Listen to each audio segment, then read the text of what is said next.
Assalamualaikum warahmatullahi wabarakatuh. Perkenalkan, nama saya Nurul Aimun dari Prodi Pendidikan Fisika. Kali ini saya akan menjelaskan tentang aplikasi hukum guys. Kawat lurus panjang. Sebuah kawat panjang memiliki kerapatan muatan. Langkah-langkah untuk menentukan kuat medan listrik pada jarak sembarang dari kawat sebagai berikut. I. Buat permukaan Gauss.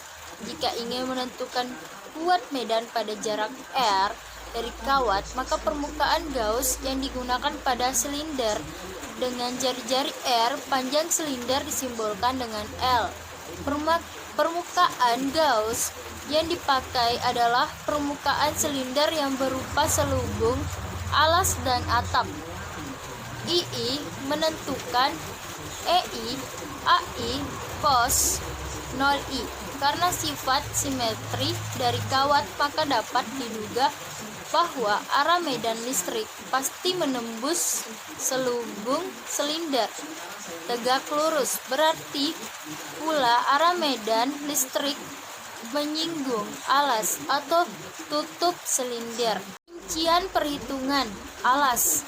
Arah medan listrik menyinggung medan alas karena arah vektor luas permukaan tegak lurus bidang permukaan itu sendiri, maka arah medan listrik pada alas tegak lurus arah vektor luas alas. Dengan demikian 0,1 sama dengan 90 derajat, sehingga E1 A1 cos 01 sama dengan E1 A1 cos 90 derajat sama dengan E1 A1 kali 0 sama dengan 0.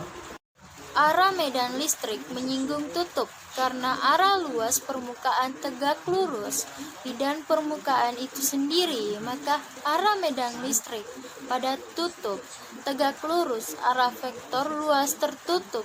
Dengan demikian 02 sama dengan 90 derajat, sehingga E2 A2 cos 02 sama dengan E2 A2 cos 90 derajat sama dengan E2 A2 kali 0 sama dengan 0. Selubung arah medan listrik tegak lurus dengan selubung berarti 03 sama dengan 0 derajat.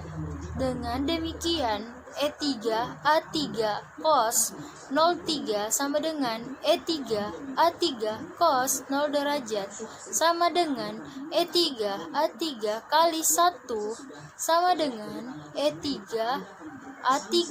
Kemudian menentukan muatan total di lingkup permukaan guys. Muatan tersebut hanya berada pada bagian kawat sepanjang L. Muatan titik. Misalkan ada sebuah muatan titik Q dan ingin ditentukan kuat medan listrik pada jarak R dari muatan tersebut. Langkah pertama yaitu memilih permukaan Gauss sehingga besar medan listrik pada tiap titik permukaan tersebut, dan sudut yang dibentuk medan dan vektor permukaan selalu sama untuk kasus ini. Hanya permukaan bola yang berpusat di muatan yang memenuhi sifat tersebut. Jadi dipilih permukaan Gauss berupa permukaan bola dengan jari-jari R dan berpusat di muatan. Medan di permukaan bola adalah radial. Arah vektor permukaan juga radial. Jadi medan dan vektor permukaan memiliki arah yang sama, sehingga 0 sama dengan 0 derajat atau cos 0 sama dengan 1. Jumlah total muatan yang dilingkupi permukaan Gauss adalah muatan titik itu sendiri. Plat tak terhingga. Dalam plat tak terhingga terdapat kerepatan konstan. Muatan persatuan luas yang dimiliki plat dianggap langkah pertama yaitu membuat permukaan Gauss berbentuk silinder. Plat silinder tepat di tengah-tengahnya sehingga jarak alas dan tertutup silinder ke plat sama. Misalnya, luas, alas, atau tutup silinder adalah A. Dengan demikian, permukaan gauge memiliki 3 bagian alas tertutup dan selubung silinder. Karena sifat yang dimiliki plat tak terhingga, maka arah medan listrik yang dihasilkan akan tegak lurus plat. Akibatnya, medan listrik menembus dan tutup dan alas silinder secara tegak lurus dan hanya menyinggung selubung silinder. Alas silinder E1 sama dengan E, A1 sama dengan A, 01 sama dengan 0 karena medan listrik menembus alas silinder sehingga tegak lurus vektor medan dan vektor luas alas sejajar. Dengan demikian, E1 A1 cos 01 sama dengan EA cos 0 derajat sama dengan EA.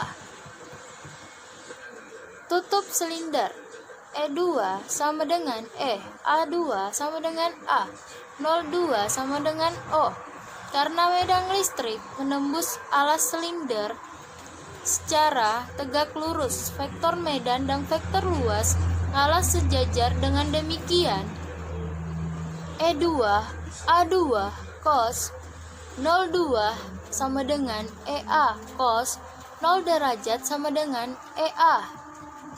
Selubung silinder E3 sama dengan E, 03 sama dengan 90 derajat karena medan listrik menyinggung selubung silinder. Vektor medan dan vektor luas selubung silinder saling tegak lurus. Dengan demikian, E3 A3 cos 03 sama dengan E3 A3 cos 90 derajat sama dengan 0. Medan listrik oleh dua plat sejajar. Susunan plat semacam ini sering dijumpai pada kapasitor. Prinsip yang digunakan adalah prinsip superposisi medan listrik. Medan total di suatu titik merupakan penjumlahan kuat medan yang dihasilkan oleh masing-masing plat. Misalkan kerapatan plat adalah P1 dan P2. Masing-masing plat menghasilkan medan listrik yang konstan ke segala arah yang besarnya. Kuat medan listrik di mana-mana memenuhi E sama dengan E1 tambah E2. Pada penjumlahan tersebut, arah harus diperhatikan. Bola isilator homogen. Kebergantungan kuat medan listrik terhadap jarak dari pusat bola berada untuk lokasi di dalam dan di luar bola. Pertama, menghitung medan listrik di dalam bola, yaitu dengan membuat permukaan gauge di dalam bola. Jari-jari permukaan gauge dari pusat bola adalah R yang memenuhi R. Mudah diduga bahwa arah medan listrik tegak lurus permukaan gauge atau sejajar dengan vektor luas. Dengan demikian, 0 sama dengan 0 dan cos 0 sama dengan 1. Selanjutnya, menghitung sejumlah muatan yang dilingkupi permukaan gauge. Muatan tersebut hanya berada dalam bola berjari-jari R. Muatan yang berada di luar bola gauge, yaitu antara R besar sampai R kecil, tidak memberi kontribusi pada medan listrik pada jarak R. Bola konduktor. Konduktor adalah bahan yang sangat mudah menghantarkan arus listrik. Penyebabnya adalah karena konduktor mengandung muatan listrik yang mudah bergerak. Jika dalam konduktor muncul medan listrik, maka elektron-elektron dalam konduktor akan mengalir dan timbullah arus listrik. Seberapapun kecilnya konduktor, elektron akan tetap mengalir dan menghasilkan arus. Dengan sifat ini, maka dalam keadaan seimbang di mana tidak ada arus yang mengalir dalam konduktor, maka medan listrik dalam konduktor selalu nol. Sebab jika medan listrik tidak nol, maka akan muncul arus yang bertentangan dengan kondisi seimbang.